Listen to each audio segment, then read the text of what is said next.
Dear aspirant, welcome back to the channel. आज की class थोड़ी डिफरेंट है क्योंकि एग्ज़ाम के लिए अब जो भी डेज़ बचे हैं उन्हें हमें मैक्सिमम कवरेज अचीव करना है। इसलिए आज मैं आपके लिए ना कुछ वर्क्स के स्पेसिफिक स्टेटमेंट्स या फिर आप मान लीजिए शॉर्ट पॉइंट्स लेकर आई हूँ जो एग्जाम में डायरेक्टली आपको स्टेटमेंट बेस्ड क्वेश्चंस के रूप में भी पूछे जा सकते हैं या फिर इन पर बेस्ड ऑन आपसे जो क्वेश्चंस बनेंगे अगर आपने इन्हें रिवाइज किया है तो आप उसको आंसर कर जाएंगे। ठीक है, तो इस सेशन का जो सिंपल पर्पस है दैट इज जो इंपॉर्टेंट वर्क्स अभी तक हम लोगों ने कवर नहीं किए बिकॉज हमारे पास लेकनेस ऑफ टाइम है, तो अब हमें उसे पूरा नहीं स्टडी करना पड़ेगा। एग्जाम ओरिएंटेड कवरेज हम लोग कंप्लीट कर लेते हैं अपने इस वीडियो में।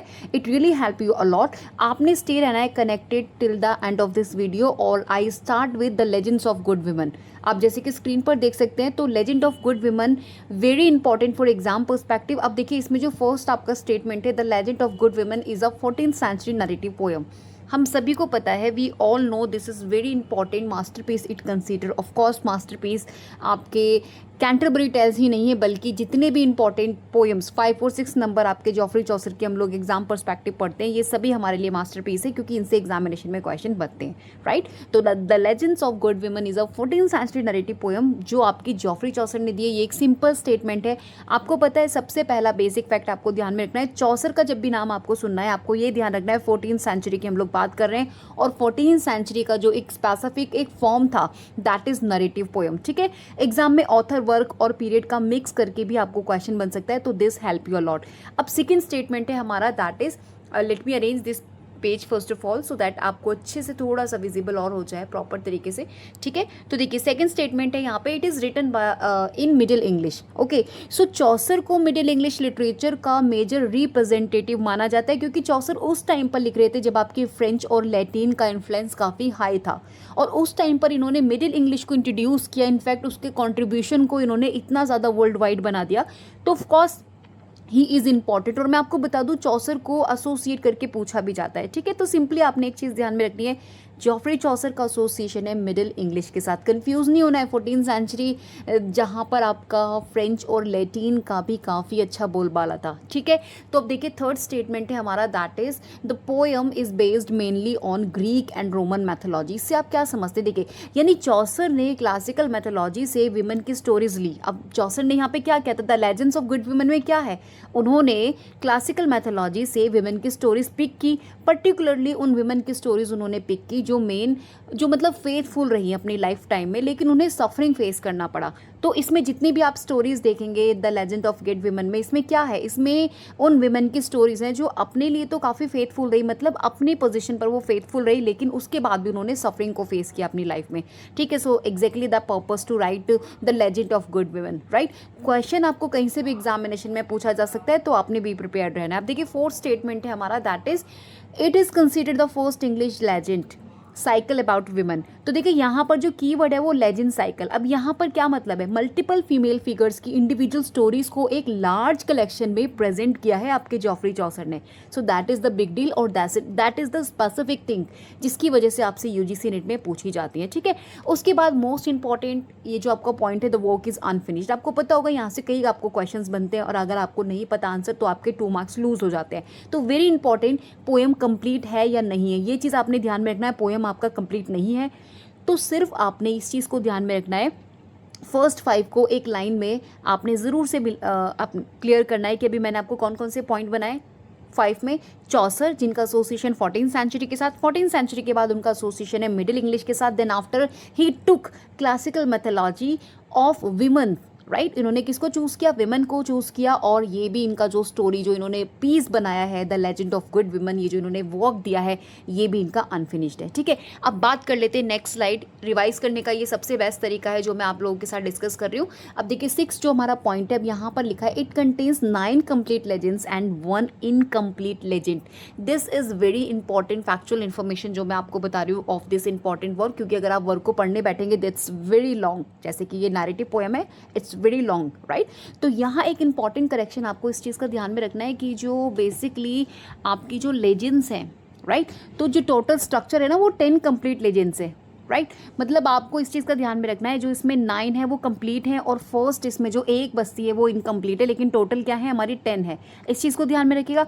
उसके बाद देखिए the poem is written in heroic couplets, ये भी आपको पता होना चाहिए, it was written in, right. तो हेरोइक कपलेट मीन्स क्या होता है, 2 iambic लाइन्स, ठीक है, जनरली इन iambic पेंटामीटर। समझ रहे हैं ना, मैंने आपको पहले भी वीडियो में बताया था, इन चीज़ों को क्लियर करते चलना है हमें। The metre is iambic pentameter, right. यहाँ पर मेंशन भी है आपका जो स्टेटमेंट नंबर 8 है, जो पॉइंट 8 है। अब देखिए हीरोइक कपलेट आपको मैंने बताया कि राइम पेयर्स रहता है और ये iambic पेंटामीटर के साथ एसोसिएट होकर बनते हैं, ये चीज़ आपने ध्यान में रखनी है। अब इसका सेंट्रल थीम क्या था, that is the statement number 9। इसका सेंट्रल थीम है female loyalty in love. Love में फीमेल का जो एक लॉयल्टी, जो एक रेंज है, उसके बारे में डिस्कस किया है। यानी विमन लव में फेथफुल हैं, लेकिन उसके बाद भी उनको सफरिंग फेस करना पड़ा, ठीक है। तो 10th स्टेटमेंट पोयम जो है वो basically men women often suffer because of man, और जो फीमेल है वो क्यों सफ़र कर रही है, जो विमन है क्यों सफ़र कर रही है, बिकॉज ऑफ मैन, ठीक है। तो ओवरऑल कॉन्ट्रास्ट आपको ध्यान में रखना है, विमन जो है लॉयल है, मैन जो है वो बिट्रेयल है, अबैंडन कर रहा है, और रिजल्ट क्या निकल रहा है, सफरिंग का निकल रहा है। तो ये इतनी सी चीज़ आपको ध्यान में रखनी है। बात कर लेते हैं नेक्स्ट स्लाइड जो है हमारी, that is we have number 10 है ना स्टेटमेंट, नो, तो अभी हमारा फाइनल जाएगा नेक्स्ट स्लाइड में, ठीक है। तो यहाँ पर आपके 11 to 16 लाइक इंपॉर्टेंट है। अब देखो यहाँ ना मैं आपको कुछ बता दूँ, the structure of the poem has 2 parts. अब इसका जो पोएम का स्ट्रक्चर है वो 2 पार्ट्स में है, जिसमें हमारा प्रोलॉग और एक आपका लेजेंड्स है। तो प्रोलॉग समझ लेते हैं पहले।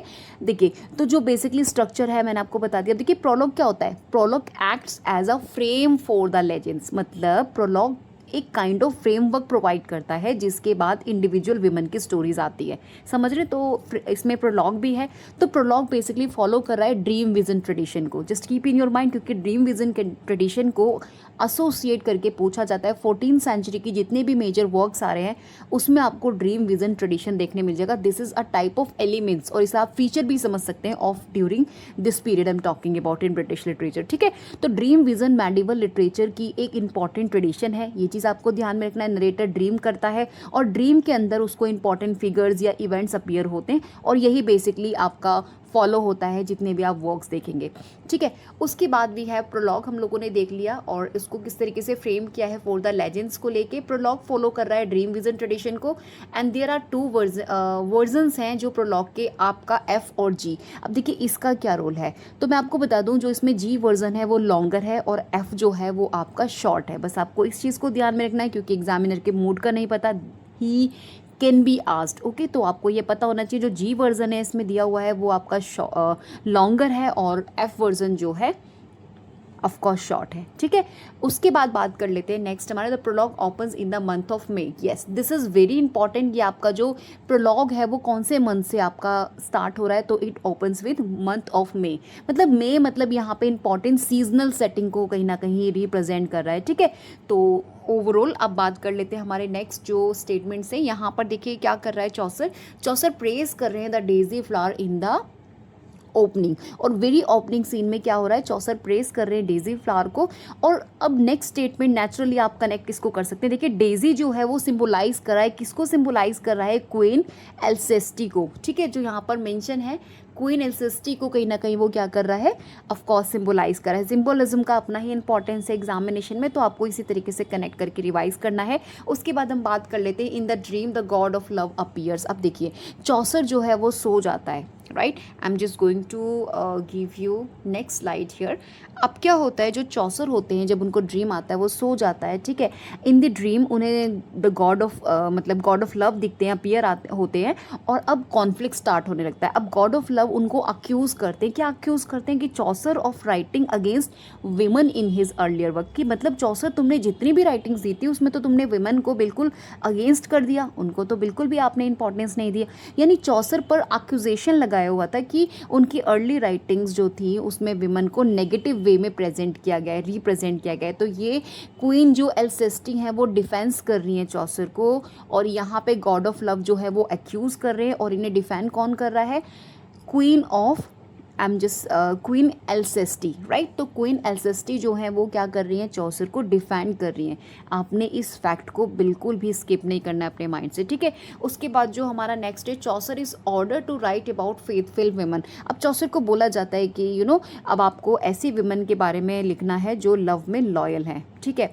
तो उसके बाद ऑफकोर्स स्टार्ट हो जाती है आपकी एलेगरी ऑफ स्टेटमेंट 24। आप देख सकते हैं the god of love represent the authority of Curtly love. अब यहाँ पे क्या होता है, जो आपका स्टेटमेंट 24 है, the prologue is allegorical in nature. तो एलेगोरिकल आपका नेचर में है जो प्रोलॉग है। एलेगोरी का सिंपली मीनिंग क्या होता है? कैरेक्टर और सिचुएशंस के through deeper symbolic meaning communicate करना, इसी को बोला जाता है एलेगरी। ठीक है, गॉड ऑफ लव यहाँ पे रिप्रेजेंट कर रहे हैं the authority of Curtly love, जो आपका स्टेटमेंट 25 है। सो गॉड ऑफ लव को सिंपली एक कैरेक्टर मत समझना, ही रिप्रेजेंट्स द अथॉरिटी और द आइडियल्स जो आपके एसोसिएटेड है किससे? कर्टली लव से। ठीक है, उसके बाद देखिए एल्सेस्टी जो है, क्वीन एल्सेस्टी रिप्रेजेंट करती है आइडियल विमनहुड एंड लॉयल्टी। मतलब Alceste becomes an ideal model of the faithful women right in the narrative poem. उसके बाद हम लोग बात कर लेते हैं आगे जो हमारे सीन चलता है। अब इसमें देखिए क्या होता है, the trial scene represent Chaucer's literary self defence. अब क्या होता है, जो 27 स्टेटमेंट है आपका जो पॉइंट है, मतलब यहाँ पर ना बहुत इंटरेस्टिंग पॉइंट है। चॉसर इजेंशियली अपनी अर्लियर राइटिंग्स को डिफेंड करने की सिचुएशन में आ जाता है, इसलिए ट्रायल को सिर्फ लिटरल ट्रायल नहीं बल्कि लिटरेरी सेल्फ डिफेंड के रूप में आप समझ सकते हैं। उसके बाद देखिए नेक्स्ट हमारा जो स्टेटमेंट है, द लेजेंड सेक्शन जो है contains separate tragic stories of women right. अब प्रोलॉग के बाद इंडिविजुअल विमेन की स्टोरी आती है आप जब नैरेटिव पोएम को स्टडी करते हो, और ईच लेजेंड फॉलो करती है सिमिलर नैरेटिव पैटर्न, मतलब पैटर्न सेम रहता है, यानी स्ट्रक्चर जो होता है वो रिपीटेटिव होता है राइट। हर एक लेजेंड में आपको देखने मिलेगा विमेन लॉयल है वाइल द मैन बिट्रे और लीव हर। ठीक है, सेंट्रल पैटर्न आपका चलता रहता है फेथफुल विमन, अनफेथफुल और बिट्रेयल मैन, और उसके बाद सफरिंग आ रही है। तो ये सभी आपका पैटर्न फॉलो हो रहा है। उसके बाद देखिए ये सारे आपके पैटर्न के बारे में है। उसके बाद हमारा जो 31 है, most legends and in suffering और डेथ। और जितनी भी स्टोरीज यहाँ पे एंड हो रही है, I am talking about total जो 10 numbers of story in this narrative poem आपको देखने मिल जाएगी, और 9 आपकी कंप्लीटेड है। तो उसमें जितनी भी कंप्लीट स्टोरीज हैं वो ओवरऑल इमोशनल मतलब उसका ट्रेजिक आपको देखने मिलेगा, जो एंड है मतलब उसका सफरिंग और डेथ पर देखने मिलेगा। ठीक है, तो आपको क्लियर हुआ यहाँ पे अच्छे से। अब बात कर लेते हैं हमारा नेक्स्ट जो स्टेटमेंट से, Cleopatra represent love and loyalty until death. अब ये जो आपका स्टेटमेंट 32 है, तो ये क्या रिप्रेजेंट कर रहा है? देखिए इसमें क्लियोपैत्रा को ना यहाँ पे सिंपली हिस्टोरिकल क्वीन के रूप में नहीं बल्कि फेथफुल लवर के रूप में आपको मतलब ध्यान में रखना है, क्योंकि ये स्टोरी का पार्ट है। उसके बाद देखिए थिस्बे जो है नंबर हमारा 33 जो बेसिकली पॉइंट है, थिस्बे represent tragic misunderstanding in love. मतलब अब ये ना हर एक स्टोरी में जो जो मेन आपकी हीरोइन है उसके बारे में कुछ रिवीजन पर्सपेक्टिव पॉइंट्स हैं। जैसे थिस्बे जो है वो क्या रिप्रेजेंट कर रही है? Tragic misunderstanding in love. ठीक है, तो थिस्बे की स्टोरी में मिसअंडरस्टैंडिंग ट्रेजेडी को किस तरीके से लीड किया गया है। देखो वैसे इतना डीपली क्वेश्चन पूछा नहीं जाता, लेकिन ऐसा नहीं है कि बिल्कुल नहीं पूछा जाता। आपसे नेम पूछ लिए जाएंगे, टोटल नंबर्स ऑफ स्टोरीज पूछ ली जाएगी, मतलब एवरीथिंग कैन बी आस्क्ड। तो मैं आपको ये बहुत ज़्यादा कंफ्यूजिंग रिवीजन नहीं करा रही हूँ, बल्कि मैं आपको एक नॉलेजेबल, आपको एक 14th सेंचुरी और क्या आपके जॉफरी चौसर रिप्रेजेंट कर रहे थे, क्यों इनको बार बार इतना फेमस कंसिडर किया जाता है, क्यों इनको इतनी इंपॉर्टेंस दी जाती है। तो at least you must know about the work, क्या है उनके वर्क्स में ऐसा। ठीक है, तो थिस्बे जो है बेसिकली मिसअंडरस्टैंडिंग और ट्रेजेडी को लीड कर रही है। इसमें एक डीडो का नाम भी आता है जो 34 में आपको स्टेटमेंट में दिख जाएगा। डीडो जो है रिप्रेजेंट कर रही थी अबैंडनमेंट बाय एनियास। ठीक है, तो वेरी इंपॉर्टेंट ये पेयर है जिसे आप आगे भी देखते हैं, तो इसको आपने ध्यान में रखना है। डीडो क्या है? एनियास का अबैंडनमेंट। ठीक है, इस चीज़ को ध्यान रखना है, इस पेयर को ध्यान रखिएगा। डीडो का एसोसिएशन किसके साथ है? एनियास के साथ। ठीक है, अब नेक्स्ट हमारा जो स्टेटमेंट है दैट इज 35। यहाँ पर आप देख रहे हैं, यहाँ पर आपको हिप्स पाइल मिल जाएंगे। ठीक है, हिप्सी पाइल करके, ये क्या है? ये फीमेल सेक्रीफाइस को रिप्रेजेंट कर रहे हैं। थोड़ा सा इनका नेम ऐसा ही है, आप प्लीज़ थोड़ा सा ध्यान में रखिएगा, यहाँ पे मेंशन है। ठीक है, तो जो ये आपकी हिप्सी पाइल है मतलब एक तरीके से सेक्रीफाइस और सफरिंग के कॉन्टेक्स्ट में मतलब आपने इसको ध्यान में रखना है। उसके बाद है मीडिया। मीडिया मैं आपको दिखा देती हूँ, जो नेक्स्ट हमारी, ये सभी आपको हीरोइन मिल जाएंगी जो 9 लेजेंड्स हैं इसके अंदर, उसकी मैं मतलब हीरोइंस हैं ये। और ये क्या कर रही है? जो मीडिया है इसके अंदर, ये बेसिकली रिप्रेजेंट कर रही है बिट्रियल बाय जैसन। अब मीडिया को किसके थ्रू बिट्रियल किया गया है? जैसन की। तो इसका पेयर किसके साथ है? जैसन के साथ। It can be asked in examination right. इसके बाद लूक्रीस है जो ऑनर एंड चैस्टिटी को रिप्रेजेंट कर रही है आपके स्टेटमेंट 37 में राइट। इसी तरीके से आप देखेंगे एरियानडे है जो, ठीक है, वो रिप्रेजेंट कर रही है डेजर्शन बाय थेसस के साथ। तो मतलब ये कुछ पेयरिंग है जो मैंने यहाँ पे मेंशन किया है, तो इससे आपको एटलीस्ट पता लगेगा क्या क्या उनका है। फिलोमेला भी है, फिलोमेला रिप्रेजेंट कर रही है silenced women who speaks through weaving. समझ रहे हैं, जो 39 आपका पॉइंट है इसमें आपको फिलोमिला मिल जाएंगी। तो थोड़ा यूनिक स्टेटमेंट है, इसलिए रिमेंबर आपको करना है फिलोमिला जो एक साइलेंट वॉइस और वीविंग के थ्रू मतलब रिप्रेजेंट कर रही है। उसके बाद फिलिस है, राइट, नेक्स्ट में आपको फिलिस मिल जाएंगी जो रिप्रेजेंट कर रही है ब्रोकन प्रॉमिस को। ठीक है, मतलब ये सभी का जो एक सेंट्रल स्टोरी है वो यही है, ये फेथफुल रही और इनको मेन के थ्रू बिट्रेयल किया गया। ठीक है, और इसके बाद आपकी हाइवर मेनिस्ट्रा भी है। ठीक है, जो नेक्स्ट आपको देखने मिलेंगे, मतलब ऑलमोस्ट जितने भी नेम आए मैंने वो सब इस पर्टिकुलर स्टेटमेंट में इंक्लूड किए हैं। अगर आप डीपली जाना चाहते हैं तो आप मोस्ट डीपली जा सकते हैं। ठीक है, इसी तरीके से हमारे आगे फर्दर चलेंगे। देखिए यहाँ पर कुछ नेम्स हैं, आप देख सकते हैं। ठीक है, तो पोयम है शो कर रही है इन्फ्लुएंस ऑफ ओविड का, आपको शो करने को देखने मिल जाएगा, मतलब किस तरीके से ओविड को स्ट्रांगली इन्फ्लुएंस किया गया है। तो ये चीज़ आपको समझनी है। Many stories are adapted from Ovid's metamorphosis. ये काफ़ी इंपॉर्टेंट स्टेटमेंट है क्योंकि यूजीसी रेट में पूछा जा सकता है कि जो इसमें स्टोरीज हैं वो कहाँ से अडॉप्ट की गई हैं। जो 9 स्टोरीज इन्होंने इसमें इंक्लूड की हैं वो ओविड की मेटामॉर्फोसिस से है काफ़ी सारी। ठीक है, तो overall legends of good women, Ovid, Metamorphosis, ये सभी कहीं ना कहीं इंटरकनेक्टेड है, राइट। उसके बाद देखिए 45 स्टेटमेंट्स में the poem reflect medieval ideas of Curtly love. तो आपको ये पता होगा कि मेडिवल आइडियाज है कर्टली लव का, राइट। तो प्रोलॉग के गॉड ऑफ लव से भी कनेक्ट होता है, समझ रहे हैं आप मेरी बात। और इसी तरीके से जो हमारा स्टेटमेंट 46 है, here just notice women are shown as morally superior to man, यानी विमेन को रिपीटेडली लॉयल्टी और फेथफुलनेस बोला गया है during complete work, right. Male characters are often shown as unfaithful और एम्बिशियस। तो ये चीज़ आपने देखी, ये आपको कॉन्सेप्ट क्लियर हो गया। Repetition is use to emphasize the moral messages. कभी भी मोरल मैसेजेस को जब एम्फेसाइज किया जाता है तो हमें रिपीटेशन करना होता है, एग्जैक्टली आपको देखने मिलेगा इस पर्टिकुलर वॉक में। ठीक है, तो ये ओवरऑल हमारा सारा रिवीजन मैंने आपको पूरा ये जितना भी लेजेंड्स ऑफ गुड वुमेन था we have done with the help of these short points. इसी तरीके से friends I have just prepared for you all Piers Plowman, again very important 14th और मिडिल इंग्लिश का allegorical important poem है। Let's revise this with these all short points, okay? तो friends मैं आपको बता दूं विलियम लैंगलैंड का ये इंपॉर्टेंट वर्क है जो यूजीसी नेट में कई बार आपसे पूछा है। विलियम लैंगलैंड से आपको कई बार क्वेश्चन बनाए, अरेंज आपको करना होता है according to their birth year, right. तो आपको बिल्कुल भी सीरियस होकर इन पर्टिकुलर विलियम लैंगलैंड को स्टडी करना है। अब मैंने अप्रॉक्स 30 पॉइंट्स यहाँ पे कुछ सिलेक्टेड आप लोगों के लिए प्रिपेयर किए हैं। Let's understand each one. तो जैसे कि फर्स्ट हमारा पॉइंट है that is as usual Piers Plowman is a 14th century middle English allegorical poem, right. सबसे पहली चीज़ लाइक ये विलियम लैंगलैंड का वर्क है, 14th सेंचुरी से एसोसिएटेड है, मिडिल इंग्लिश एसोसिएटेड है और एलिगोरिकल पोयम है। ठीक है, उसके बाद the poem is written in the form of dream vision. जैसे कि मैंने आपको बताया था ड्रीम विजन एक आपकी टेक्निक है जो ड्यूरिंग दिस पीरियड आपकी काफ़ी फेमस थी। तो यानी नरेटर जो है उसको ड्रीम एक्सपीरियंस होता है और ड्रीम के थ्रू सोसाइटी, रिलीजन और मोरालिटी के इश्यूज़ को वो फिर एक्सप्लोर करने लगता है। ऑब्वियसली यही सेम आपका पैटर्न चल रहा है। अब इसमें नरेटर जो है उसका नेम क्या है, तो उसका नेम है will, WILL। This is the name of narrator, just keep in your mind क्योंकि एग्जाम में आपसे पूछ लिया जाता है। The poem opens with the famous image of a field full of fog. ये इंपॉर्टेंट इमेज है जिसे आपने ध्यान में रखना है, field full of fog, right. तो ये पोएम आपकी ओपन हो रही है।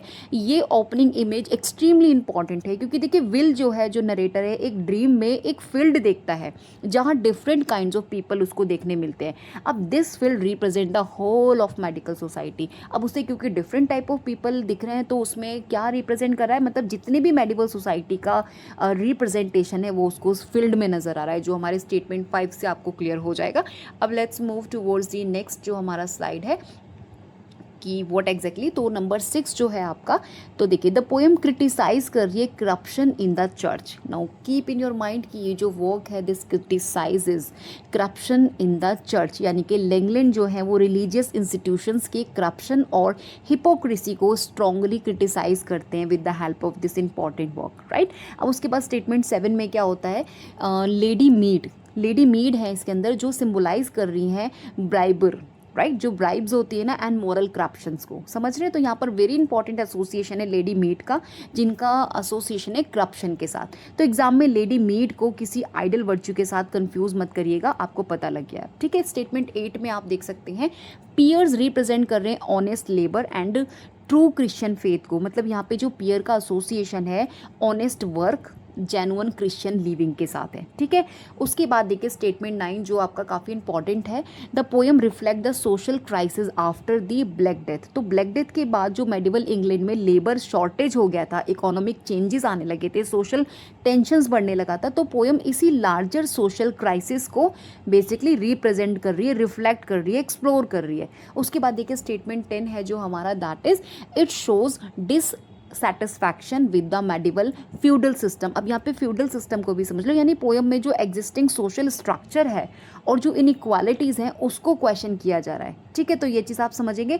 मतलब ओवरऑल ये जो वर्क है, चर्च करप्शन, लेडी मीट, इसके अंदर करप्शन को कहीं ना कहीं सिंबलाइज कर रही है, ऑनेस्ट लेबर की बात की गई है, ब्लैक डेथ इसके उसके इफेक्ट आपको देखने मिल रहे हैं, फ्यूडल डिससेटिस्फैक्शंस आपको देखने मिल रहे हैं। सो ओवरऑल ये कुछ की वर्ड्स हैं ऑफ दिस इंपॉर्टेंट वर्क, ठीक है। उसके बाद जो आपका नेक्स्ट है, that is the work is divided into sections called pose, ठीक है। तो इसमें जो पैसेज आप उसको बोल सकते हैं, पोज बोल सकते हैं। तो इनके जो सेक्शंस हैं वो के डिवीज़न के, तो वो आपके पोजेस में मतलब डिवाइडेड है, ठीक है। तो इस चीज़ को ध्यान में रखना है आपने।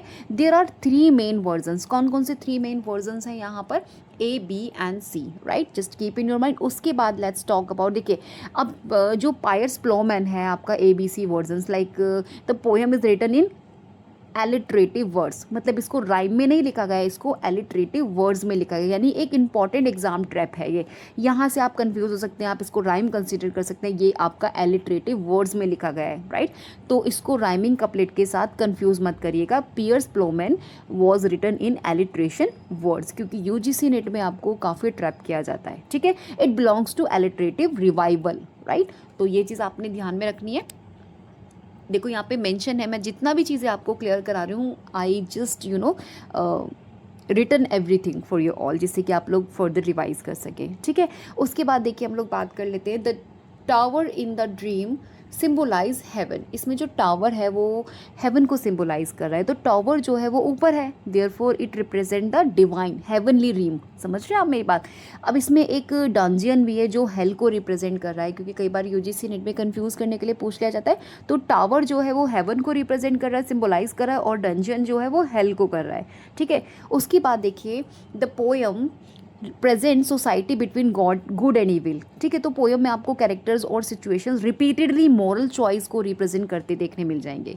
7 डेडली सिंस की बात किया, उसको पर्सोनिफाइड किया है इस पर्टिकुलर वर्क के अंदर, राइट। स्टेटमेंट 18 है जो हमारा, यानी अब्स्ट्रैक्ट सिंस को ह्यूमन लाइक कैरेक्टर के फॉर्म में प्रेजेंट किया गया है, ठीक है। तो ये भी एक तरीके से एलेगरी का ही एग्जाम्पल है, राइट। उसके बाद देखिए जो आपका ये पोएम है, इसमें आपको ई स्टेट सटायर देखने मिल जाएंगे, जो हमारा 19 बेसिकली स्टेटमेंट है। मतलब ई स्टेट सटायर का मीनिंग है मेडिवल सोसाइटी के जो डिफरेंट ई स्टेट जो क्लासेस हैं, जैसे क्लर्जी हो गए, नोबिलिटी हो गए, कॉमन पीपल हो गए, मतलब वीकनेसेस और उनके करप्शन के बारे में बताया गया है, ठीक है। उसके बाद देखिए it questions the honesty of priest and church officials, और ऑफ कोर्स ये क्वेश्चन भी कर रहा है भाई against church criticism is one of the central aspect है इसका। तो ये चीज़ आपको क्लियर हो गई। अब बात कर लेते हैं हमारे नेक्स्ट स्लाइड की, जहाँ पर the work promotes inner morality rather than outer rituals. तो ये जो वर्क है ये सिर्फ मतलब रिलीजियस रिचुअल्स परफॉर्म करना इनफ नहीं है, ऐसा मानना है। रियल क्रिश्चियनिटी का connection inner faith and moral conduct से है, right. Do well, do better and do best, show stages of moral progress, right. जैसे कि आप 22 स्टेटमेंट में देख सकते हैं। मतलब ये इंपॉर्टेंट कॉन्सेप्चुअल पॉइंट है, इसको सिंपली आपको प्रोग्रेसिव रूप में समझना है। Do well, do better and do best, यानी इंडिविजुअल ग्रेजुअलिटी जो होती है हमारे अंदर, जो इंडिविजुअल जो एक ग्रेजुअलिटी जो हमारे अंदर आती है हायर लेवल्स पर, और मोरल एंड स्पिरिचुअल लाइफ की तरफ कहीं ना कहीं वो हमें क्या कर रहा है, मूव कर रहा है, ठीक है। उसके बाद देखिए नंबर 23 हमारा है, the poem combines social criticism with spiritual teaching. Piers Plowman की स्पेशल क्वालिटी है, it is not only social criticism, it is also a spiritual and moral quest, right. इसी तरीके से 24 जो हमारा स्टेटमेंट है, it is considered a reformist and didactic work.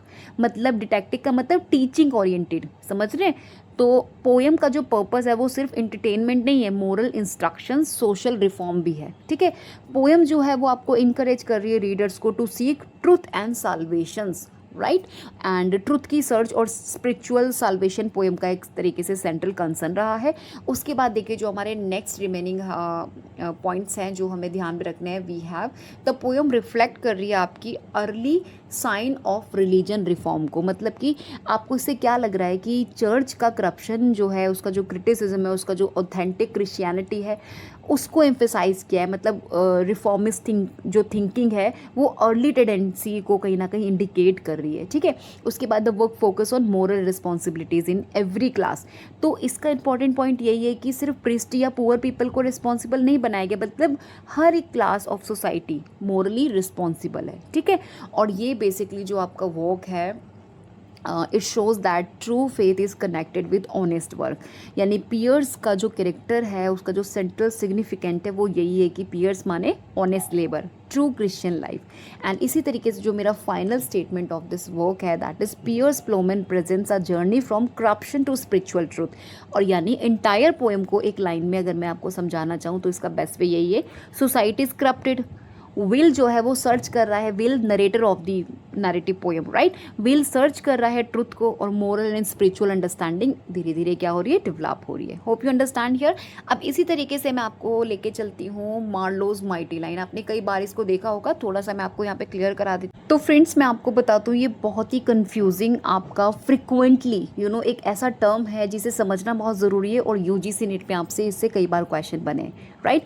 तो क्या है mighty line, Marlowe's mighty line क्या है, राइट। तो इससे रिलेटेड स्टेटमेंट मैं आपको तब समझाऊंगी। सबसे पहले मैं आपको बता दूं एक्चुअली ये क्या है, किससे कनेक्टेड है और एग्जाम में इसका क्या इंपॉर्टेंस है, ठीक है। तो Marlowe's mighty line Christopher Marlowe की powerful dramatic blank verse style है, राइट, जो रेफर करता है यहाँ पे माइटी का क्या मतलब होता है, पावरफुल, ग्रैंड, फोर्सफुल और इम्प्रेसिव, राइट। और लाइन का रिलेशन क्या है, मतलब पोएटिक ड्रामेटिक लाइन, राइट।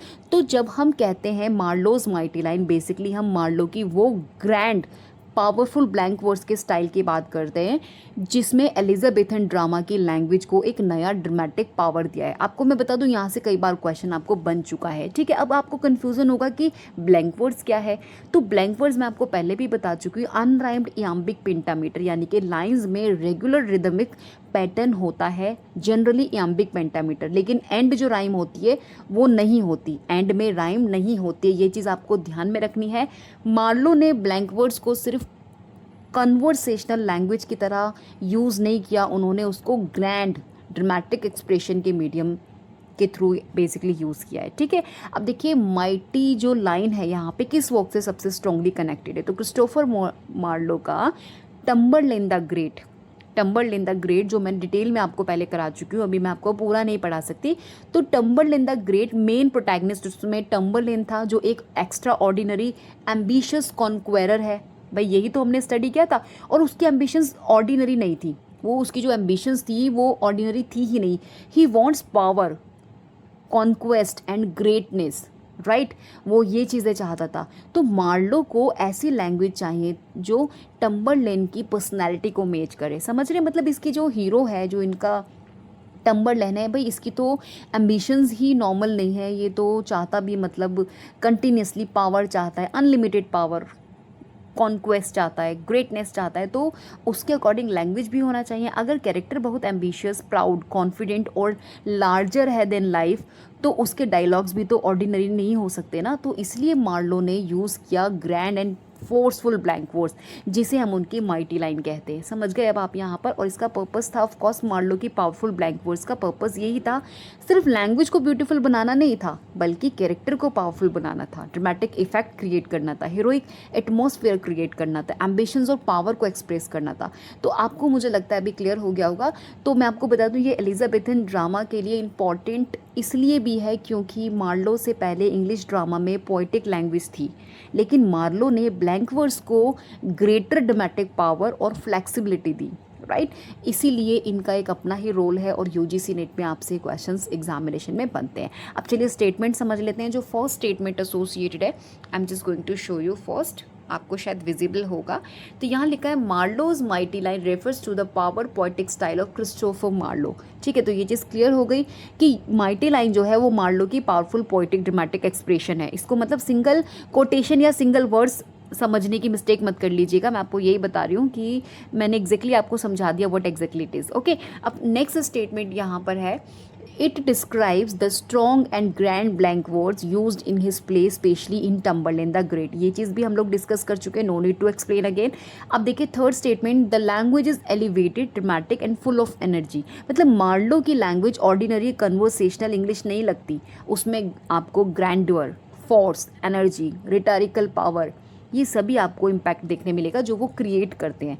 उसके बाद जो स्टेटमेंट 4 है, that is the powerful speeches help to show Tamburlaine's ambition, pride, उसकी डिज़ायर, वर्ल्ड पावर, राइट। अब यहाँ पे देखिए जो टम्बरलेन है वो उसकी जो एम्बिशंस है, उसके एम्बिशंस को एक्सप्रेस करने के लिए Marlowe use powerful speeches, characters ambitions, right, कहीं ना कहीं पावरफुल स्पीच और माइटी लाइन से कनेक्टेड है। उसके बाद जो हमारा स्टेटमेंट 5th है, दैट इज़ द रिदम, जो उसका रिदमिक है, ब्लैंक है, ब्लैंक वर्ड्स जो है वो उसके डायलॉग्स को बहुत ज़्यादा इम्प्रेसिव और थिएट्रिकल बना रहे हैं। मतलब ब्लैंक वर्ड्स में राइम नहीं होता लेकिन रिदम होता है, और मार्लो उस रिदम को ड्रामेटिक स्पीचेस के लिए यूज़ करते हैं, ठीक है, एग्जैक्टली। अब बात कर लेते हैं हमारा नेक्स्ट जो रिमेनिंग पॉइंट्स है। The phrase Marlowe's mighty line was used by Ben Jonson while praising Marlowe's dramatic style. ये यूजीसी नेट में आपसे इस तरीके के फैक्ट्स पूछे जाते हैं, यहाँ पर एग्जाम में थोड़ा केयरफुली आपको आंसर करना है। देखिए, Ben Jonson is associated with the phrase Marlowe's mighty line,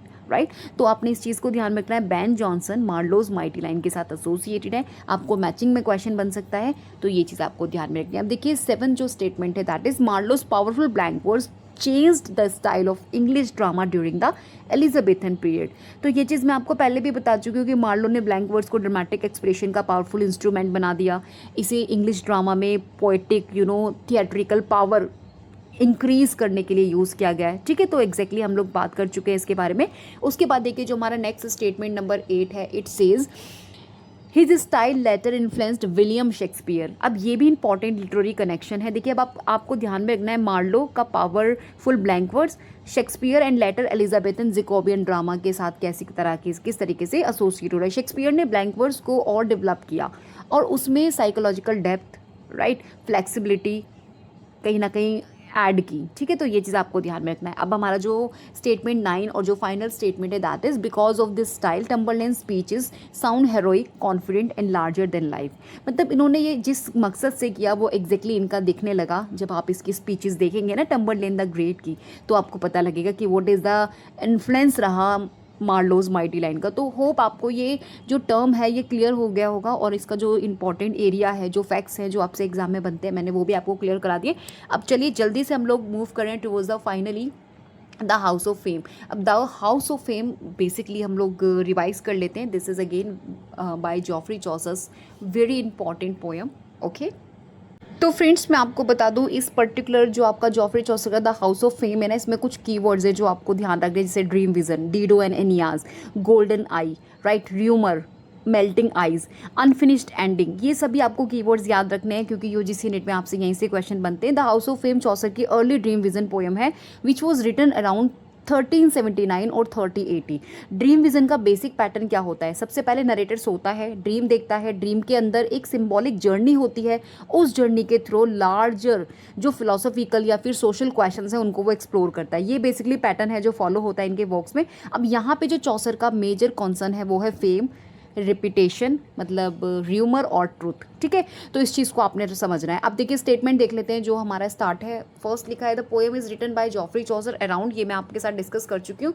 it is an early dream vision, ये भी हम लोग डिस्कस कर चुके हैं। It is written in octosyllabic rhythm, rhyming couplets, ये चीज़ आपको ध्यान में रखनी है। देखिए मैं आपको बता दूँ जो आपका ये वर्क है, मतलब इसको पियर्स जो ऑक्टोसिलेबिक जो आपका राइमिंग कपलेट्स है, मतलब इसको पियर्स प्लोमेन के एलिट्रेटिव वर्ड्स से कंफ्यूज मत करिएगा, ठीक है। तो पियर्स प्लोमेन आपका एलिट्रेटिव वर्ड्स में लिखा गया था, और हाउस ऑफ फेम जो जॉफ्री चौसर का है, this was written in octosyllabic rhyming couplets. ये चीज़ आपको ध्यान में रखनी है।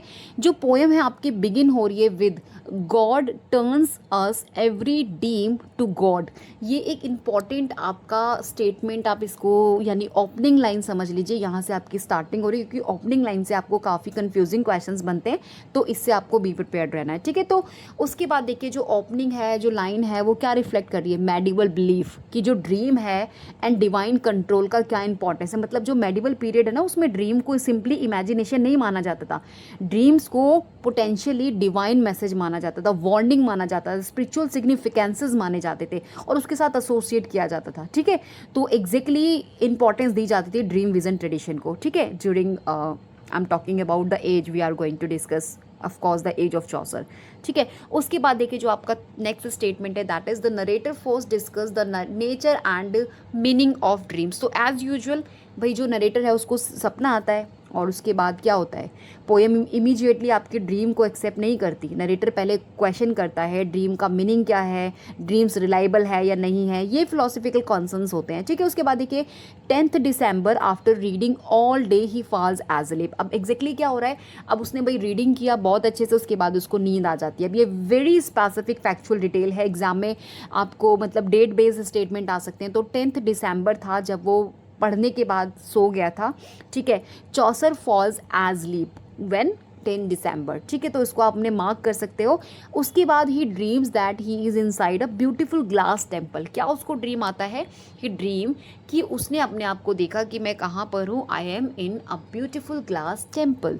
तो अब ड्रीम जर्नी उसकी बिगिन हो जाती है। नरेटर फाइंड्स हिमसेल्फ इन अ मैग्निफिसिएंट, यानी कि ग्लास टेम्पल में उसने अपने आप को क्या पाया, खुद को पाया, himself, he found himself. Okay, the walls shows famous classical love stories. जो उसमें वॉल्स हैं वो क्या है, वहाँ पर फेमस क्लासिकल लव स्टोरीज़ हैं, यानी टेम्पल की जो विजुअल इमेजरी है वो क्लासिकल स्टोरी से क्या हो रही है, कनेक्ट हो रही है। राइट, उसके बाद ही retells the story of Dido and Aeneas. अब ये वेरी इंपॉर्टेंट लिटरेरी रेफरेंसेस हैं यहाँ पर, चौसर डीडो और एनियास की स्टोरी को रिटेल कर रहा है। अब आपसे क्वेश्चन बन सकता है कि वो कौन सी स्टोरी थी जो बेसिकली चौसर के थ्रू रिटेल की गई। So here we have Dido and Aeneas. Chaucer show करता है sympathy for Dido and question करता है हेरोइक रेपुटेशन पर। यहाँ पर एक इंपॉर्टेंट थीमेटिक कनेक्शन है, मैं स्टेटमेंट आपको 11 यहाँ पे बता रही हूँ। तो यहाँ पर जो एनियास है वो ट्रेडिशनली हीरोइक फिगर है, लेकिन चौसर डीडो के सफरिंग पर्सपेक्टिव को फोरग्राउंड करता है। राइट, तो बेसिकली आपको इस चीज़ को ध्यान में रखना है। अब देखिए जो 12th स्टेटमेंट है आपका next one, the theme of fame and reputation begins here. अब यहाँ से स्टार्ट हो रहा है। तो डीडो एनियास जो बेसिकली एपिसोड को सिर्फ लव स्टोरी मत समझिएगा, ये कनेक्ट कर रहा है लार्ज इश्यूज, मतलब रेपुटेशन को भी, how people are remembered, everything यहाँ पर आपको देखने मिलेगी, सिम्बोलाइज हो रही है। अब उसके बाद बात आ जाती है आपके गोल्डन ईगल की। तो देखो अब पोएम का ना one of the most important figure enter हो रहा है, अ गोल्डन ईगल सडनली अपीयर्स हो जाती है। फिर क्या होता है, the eagle becomes Chaucer's guide and carries him into the sky. अब ये जो है भाई ईगल है वो क्या कर रही है, उसको गोल्डन ईगल उसको मतलब एक रास्ता दिखा रही है, समझ रहे हो, उसको गाइड कर रही है, उसको कैरी कर रही है नरेटर को थ्रू द ड्रीम। राइट, उसके बाद क्या होता है, इंटेलेक्चुअल रोल आपको देखने मिलेगा ईगल का exactly in the statement number 15। अब यहाँ पे क्या होता है, the eagle explain the medieval theory of sound. अब यहाँ पे उन्होंने किस थियोरी को एक्सप्लेन किया, theory of sound. This you keep in your mind, this was the theory which was explained by golden eagle here. ठीक है, to whom, of course narrator. अब ईगल नरेटर को एक्सप्लेन करता है कि साउंड और स्पोकन वर्ड्स कैसे move करते हैं। ठीक है, इसी तरीके से स्टोरी फर्दर आपकी जाती है, all spoken words rise upward as well where we were right through the air। अब उसके बाद देखिए जो हमारा 17 है, human words and actions create fame. मतलब यहाँ पे वो बता रहे हैं जो हाउस ऑफ फेम का जो सेंट्रल कनेक्शन है ना, मतलब आपने किसी पर्सन के बारे में सुना, आप उसके बारे में किसी और को बताते हैं, वो पर्सन और फेमस हो सकता है। तो यहाँ पर बताया कि जो वर्ड्स हैं वो सर्कुलेशन करते हैं, रेपुटेशन करते हैं, उसके बाद फेम तक जाती है। तो ये एग्जैक्टली बात कर रहे हैं यहाँ पे। उसके बाद आती है बारी नेक्स्ट स्टेटमेंट की, the narrator is chosen because he loves books and learning. क्यों नरेटर को ही चुना गया इस थियोरी को बताने के लिए, यानी चौसर का नरेटर लिटरेरी नॉलेज और बुक्स में इंटरेस्टेड है, इसलिए उसकी जर्नी फेम, लिटरेचर, रेपुटेशन और स्टोरी टेलिंग के क्वेश्चन से डीपली कनेक्टेड हो जाती है। उसके बाद आती है हमारी बारी हाउस ऑफ फेम की। They arrive right, eight the house of fame. उसके बाद क्या होता है, वो अराइव हो जाते हैं। आपको पता है जॉफ्री चौसर या फिर आपके जितने भी ब्रिटिश लिटरेचर में अर्ली एजेस में जो आपके पोइट्स आ रहे हैं, उनकी पोइट्री उठाकर दे दी जाती है, मेजर आपको स्टेटमेंट दे दी जाते हैं, and they asked arrange them in chronological order. तो ये जो मैं आपको एक तरीका बता रही हूँ ना आपको ये रिवाइज करने का, एग्जैक्टली ये वहाँ पर हिट करेगा आपके क्वेश्चंस को। तो कुछ ना कुछ पर्पस से मैं आपके लिए कोई भी सेशन लेकर आती हूँ, कोई भी प्रैक्टिस सेशन बनाती हूँ, क्योंकि यू नीड इट। अब आपको शायद से एवरीथिंग पता होगा कि हम स्टार्टिंग से कैसे कैसे पढ़ रहे हैं, हम एक सीक्वेंस वे में चल रहे हैं, सिस्टमैटिक वे में मैं आपको बताती चल रही हूँ, और साथ के साथ मैं आपका रिवाइज और रिवीजन भी दे रही हूँ। 1 घंटा लगता है कम से कम अगर आप इस पर्टिकुलर पोएम को उठाकर पढ़ेंगे, वो भी आपको एक पढ़ाने वाला अच्छा इंसान होगा, तब खुद से आप वो भी नहीं पढ़ पाएंगे। Exactly I am telling you. और ये मैं आपका इतना सारा इंपॉर्टेंट वर्क उसको स्टेटमेंट में लेकर आई हूँ, जिससे कि आप इजीली उसको कम समय में रिवाइज कर सके। तो आप समझ सकते हैं आपको कितना इंपॉर्टेंस देना है अपने सेशन को, ठीक है। अब विदाउट हैविंग मच टाइम, चलिए come back to the point. They arrive at the house of fame. मैंने आपको बता दिया था कि जब वो हाउस ऑफ फेम में पहुंच जाते हैं, मतलब ये पोएम का जो सेंट्रल एक तरीके से सिंबॉलिक लोकेशन है हाउस ऑफ फेम, ठीक है। उसके बाद क्या होता है, the house stands on a rock made up of melting ice. अब this can be asked in examination. जो हाउस ऑफ फेम है it stands on a rock, और वो किससे बना है, मेल्टिंग आइज से, राइट। तो आइज जो होता है वो स्टेबल नहीं होता, वो मेल्ट हो जाता है, ठीक है।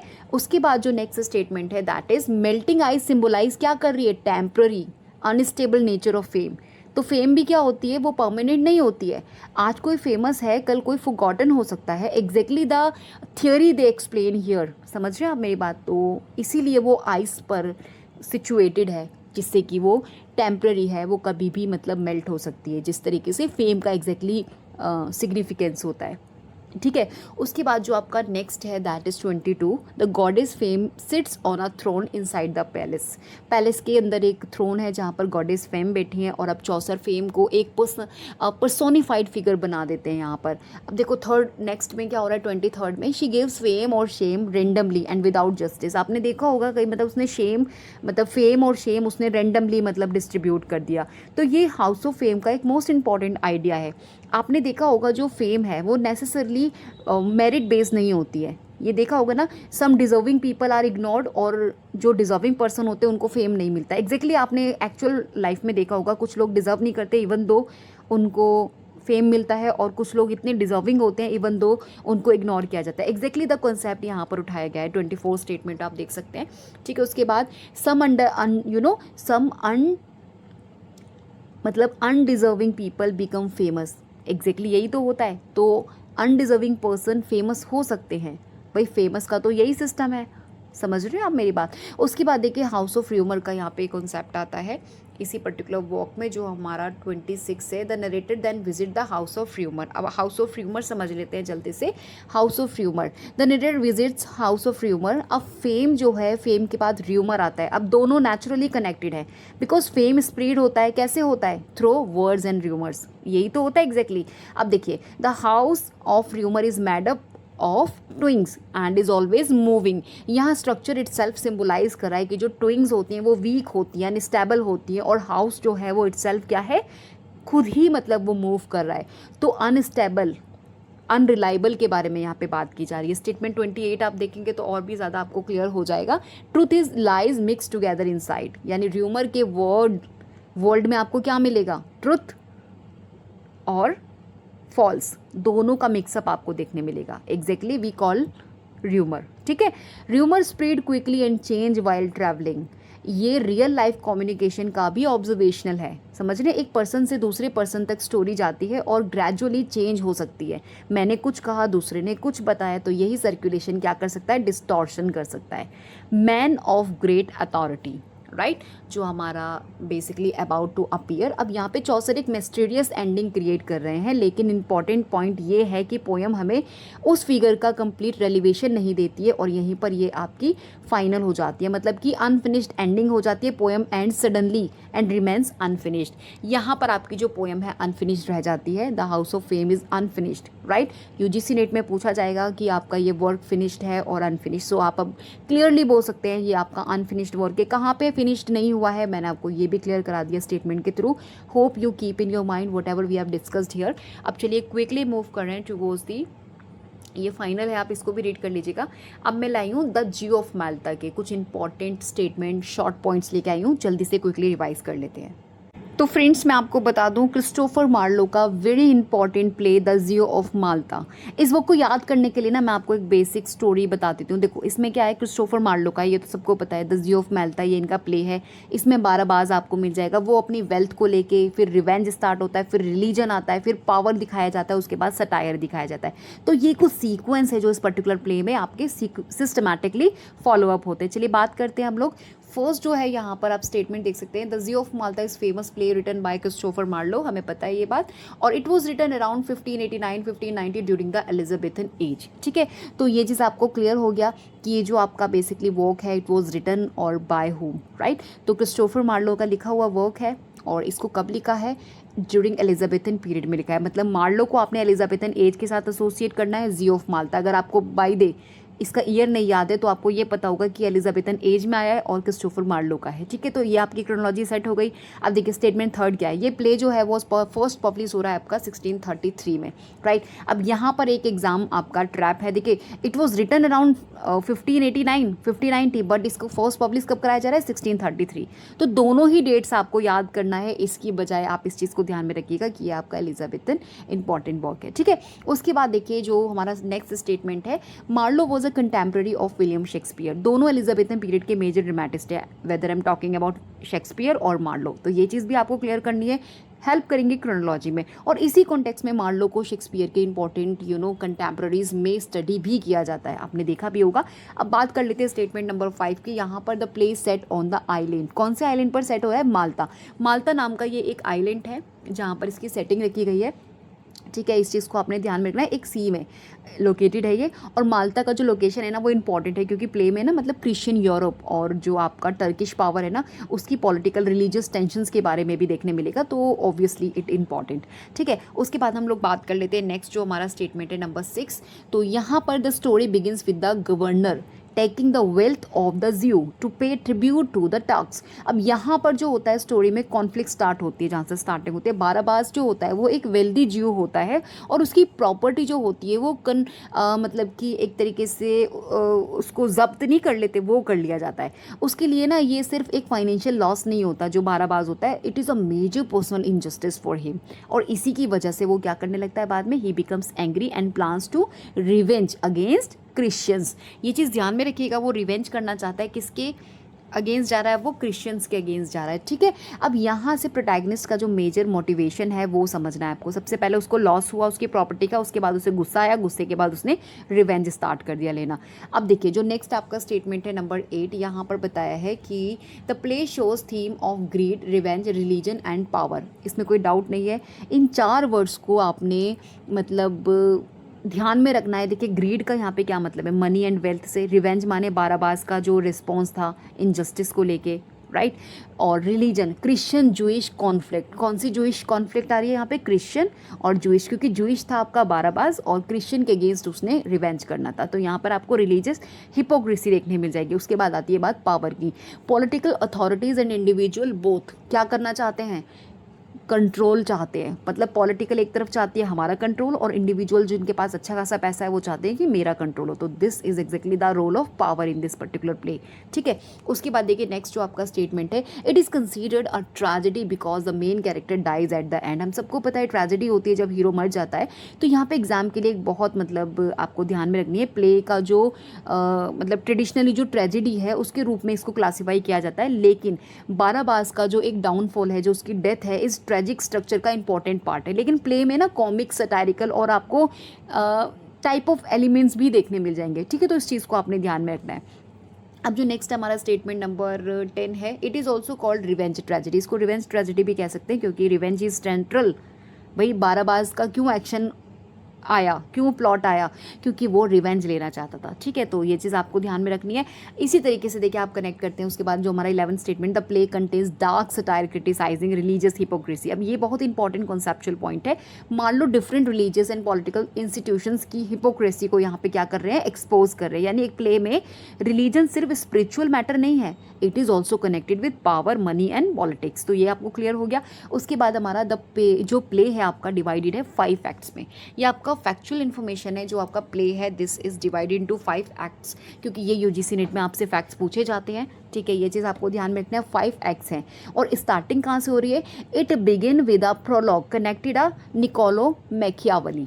ठीक है, तो इसका जो स्टार्टिंग हो रही है वो प्रोलॉग से हो रही है और वो किसके साथ कनेक्टेड है, निकोलो मैकियावेली। ये यूजीसी नेट आस्ट पॉइंट है, मैं टेलिंग यू, मैं आपको बता रही हूँ, और यूजीसी नेट में कई बार पूछा है इससे। ठीक है, तो ओपनिंग प्रोलॉग में Machiavelli as a dramatic figure right appear करते हैं और मैकियावेली का जो एसोसिएशन है वो इमीडिएटली किस कॉन्सेप्ट को बेसिकली करना है, मैकियावेली पॉलिटिकल पावर और मैनिपुलेशन को बेसिकली क्या कर रहे हैं, तो ये चीज़ आपने मार्क करनी है। ठीक है, तो द ज़ी ऑफ माल्टा, उसका फिर प्रोलॉग आ रहा है और प्रोलॉग में कौन आ रहा है, मैकियावेली आ रहे हैं। तो ये चीज़ आपने बिल्कुल कनेक्ट करनी है सिस्टमैटिक तरीके से। उसके बाद स्टेटमेंट 14 हमारा बोल रहा है कि ये जो है it was written blank words, और यहाँ प्रीवियस टॉपिक से कनेक्ट आप बेसिकली मत कीजिएगा। देखो मार्लो की माइट लाइन मैंने आपको डिस्कस करा दी, तो everything we have discussed here, तो आपने इस चीज़ को ध्यान में रखना है। ओके, अब बात कर लेते हैं हमारा नेक्स्ट अबाउट ऑथर, जो इम्पॉर्टेंट है यहाँ पे कुछ इन्फॉर्मेशन। क्रिस्टोफर मार्लो जो हैं वो a famous English play right and poet, इनके बारे में जानना और फैक्ट्स को ध्यान करना बहुत ज़रूरी है। मार्लो को स्पेशली एलिजाबेथन ड्रामा और पावरफुल ड्रामेटिक वर्ड्स के लिए जाना जाता है। He was born 1564 in Canterbury England. ठीक है, कैंटरबरी इंग्लैंड में आ रहा है, और मैं आपको बता दूँ 1564 में आपके विलियम शेक्सपियर भी आ रहे हैं। मतलब he live during the Elizabethan as right. He was a contemporary of William Shakespeare. Repeatedly मैं आपको यहाँ पे बता रही हूँ ये बातें क्योंकि ये आपको हेल्प करेंगी। He studied university of Cambridge. ये इंपॉर्टेंट आपके कुछ फैक्ट्स हैं जो आपको ध्यान में रखने हैं। Marlowe was known for writing powerful and dramatic plays, और यहाँ अगेन मैं आपको माइटी लाइन याद करा दूँ। मार्लो की माइटी लाइन मैंने आपको पीछे बताई थी, और इनके प्लेज में आपको एम्बिशंस, पावर, ग्रीड, ट्रेजेडीज, ये सभी आपको चीज़ें देखने मिल जाएंगी। और इनके जो फेमस वर्क्स हैं उन्हें मत भूलिएगा। ठीक है, first of all let's understand, ये हो गया। तो इनके जो बिट फेमस प्लेस हैं ये सारे वही हैं पॉइंट्स जो मैं आपको यहाँ पे क्लियर करा रही हूँ। ठीक है, देख सकते हैं आप यहाँ पे सम इंपॉर्टेंट जो इनके प्लेस इंक्लूडेड हैं यहाँ पे, जैसे डॉक्टर फोस्टस हो गया, टम्बरलेन द ग्रेट हो गया, Edward second, the Jew of Malta हो गया। ये आपको करने ही करने 4 वर्क्स मार्लो के साथ मतलब स्ट्रॉन्गली एसोसिएटेड है और यूजीसी नेट में पूछे जाते हैं। टम्बरलेन, फोस्टस, एडवर्ड सेकंड और ज़ी ऑफ माल्टा। ठीक है, Marlowe was famous for using blank words in his play, और यहाँ हमारा जो प्रीवियस कॉन्सेप्ट है अगेन आप देखिए कनेक्ट हो जाएगा। मार्लो के साथ एसोसिएशन है ब्लैंक वर्ड्स का एज वेल माइटी लाइन का। ठीक है, तो ये चीज़ आपको ध्यान में रखनी है। Hope you understand here. तो अब हम लोग मूव करते हैं टुवर्ड्स अहेड। अब मैं आपको बताने वाली हूँ the book of Duchess. Again very important, ये आपका वर्क है। किनका वर्क है? Of course I am talking about Geoffrey Chaucer, and this is the first important poem which was written by आपकी जॉफ्री चॉसर। तो माय डियर एस्पिरेंट, मैंने आपको starting में भी बता दिया कि द बुक ऑफ डचेस आपके जॉफ्री चॉसर का फर्स्ट मेजर पोएम माना जाता है, और ये इसेंशियली एक ड्रीम विजन पोएम है। और इसका जो एक मतलब इसको ना एक एलिजी के रूप में भी मतलब कंसिडर किया जाता है। अब एलिजी का मीनिंग क्या होता है? एलिजी होती है एक ऐसी पोएम जहाँ पे मौन करते हैं, लैमेंट करते हैं जब समवन मतलब हु हैज़ डेड। तो यहाँ पे पोएम का जो कनेक्शन है वो ब्लैंची ऑफ लेनकास्टर के साथ है, जिनकी डेथ हो जाती है, और उनके हस्बैंड जॉन ऑफ क्वांट के ग्रीव से राइट से एसोसिएशन है इसका। ठीक है, तो अब फर्स्ट हमारा जो स्टेटमेंट है that is we have like the book of Duchess is first major poem of Geoffrey Chaucer right. ये आपको ध्यान में रखना है। और अपनी शादी के आई थिंक 3 साल बाद इन्होंने ये फर्स्ट वर्क दिया था, जो मैंने अपनी शॉर्ट वीडियो में आपको रिवाइज भी कराया था। शॉर्ट वीडियोस ज़रूर से देख लीजिएगा मेरे चैनल की, मैंने उसमें काफ़ी अच्छे अच्छे टॉपिक्स क्रोनोलॉजी आपको ट्रिक के साथ समझा रखी है, आपको शायद हेल्प मिल जाए एग्जामिनेशन में। और नेक्स्ट हमारा जो स्टेटमेंट है that is it is written as an elegy for Blanche of Lancaster, यानी पोएम को इमोशनल सेंटर है जो लॉज और मॉर्निंग के लिए लिखा गया। ब्लैंची की डेथ के कॉन्टेक्स्ट में पोएम ग्रीफ को बेसिकली एक्सप्लोर कर रही है। Blanche was the wife of John Gaunt. कौन थी वो? जॉन क्वांट की वाइफ थी। ठीक है, Blanche of Lancaster wife of John Gaunt, आपको इस चीज़ को ध्यान में रखना है। अब देखिए the poem begins with the narrator suffering from sleeplessness. अक्सर ऐसा होता है कि जब किसी की डेथ हो जाती है समवन की, तो हमारी स्लीपलेसनेस जैसी मतलब मतलब सफरिंग में हमें देखने लगती है।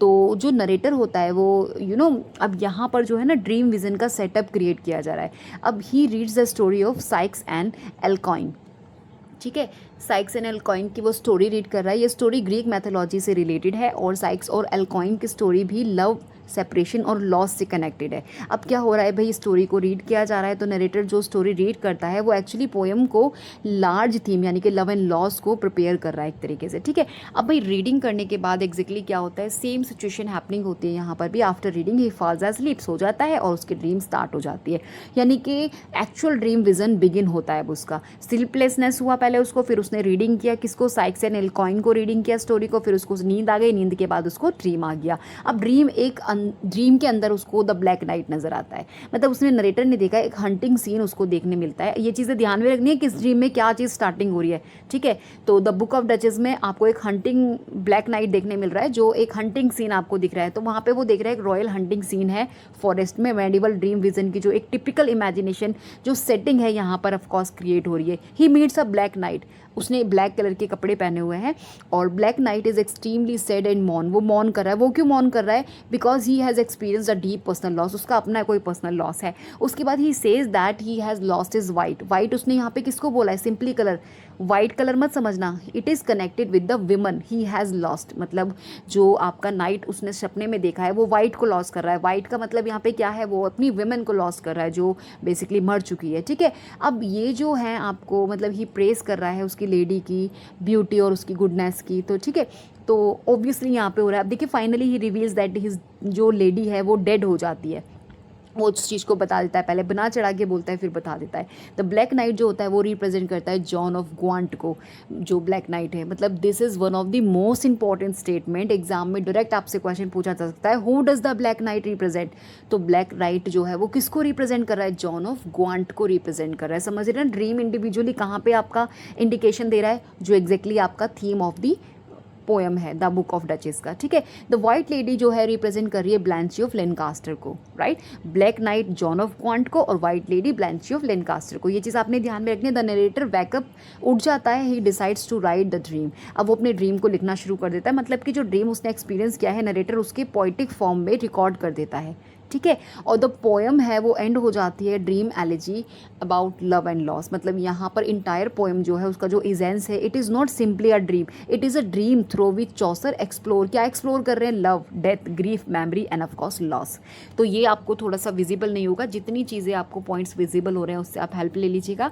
अब मैं अपनी वीडियो को एंड कर रही हूँ, जितने भी वर्क्स मैंने आपको आज की वीडियो में रिवाइज कराए हैं बहुत हेल्पफुल है आपके लिए, और ट्रस्ट मी ये टू द पॉइंट जो मैंने वर्क्स पिक किए हैं ये सभी आपसे एग्जामिनेशन में पूछे जाते हैं ग्रेट लेवल पर, तो आपने इनमें से किसी को भी स्किप नहीं करना है। अगर कुछ कन्फ्यूज़न आपको लगा हो ड्यूरिंग वीडियो आप मुझसे डिस्कस कर सकते हैं कमेंट के through. Will meet in next video soon, मैं प्रैक्टिस सेशंस लेकर आऊँगी जहाँ पर हम कुछ क्वेश्चंस भी प्रैक्टिस करेंगे। सिर्फ स्टडी करना, कॉन्सेप्ट्स को रिवाइज करने के साथ साथ क्वेश्चन को भी साथ के साथ हम लोग रिपीट करते जाएंगे, जिससे कि हमारा अच्छा खासा प्रेपरेशन हो जाए जो भी हमारे रिमेनिंग डेज बचे अपकमिंग एग्जामिनेशन के लिए। अगर आपको PDF चाहिए इस पर्टिकुलर फाइल की तो उसके लिए आप मेंबरशिप ज्वाइन कर लीजिएगा। क्विकली आप मुझे इन्फॉर्म कीजिए कि यू वांट दिस टाइप और दिस टॉपिक, तो मैं आपको क्विकली अरेंज कर दूंगी अपनी मेंबरशिप में, आप उस चीज़ को अवेल कर सकते हैं। Will meet in next video, till then bye bye.